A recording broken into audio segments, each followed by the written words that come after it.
Hello अस्सलाम वालेकुम। ठीक हो मेरी बच्चियों बच्चे? अल्लाह मियाँ तुहानू सलामत रखे। आज का व्लॉग शुरू करीने दरूद पाक तो सलातो वसलाम अलैका या सय्यदी या रसूलल्लाह जी। आज शाम के खाने दे विच बनांदे पैं टिक्कियां। वो भी आमना बीबी की फरमाइश थे कि उस आख्या मैं आज सालन वगैरह को नहीं पकाना।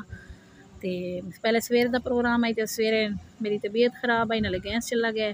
चलो मैं आख्या शाम को तैयार करसा अचार के नाल दही गिनाइए तो आप ही को रहते शहते वधी बनाई है।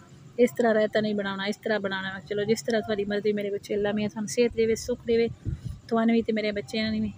तो रोटी छोटी पकाते पे ते आमना बीबी बस विशन वापस आँदी है तो ही अस खाना शुरू करें कि आमना बीबी तो अस फैमिली चार ही तो बंद जी अस मिल के खाना खाने।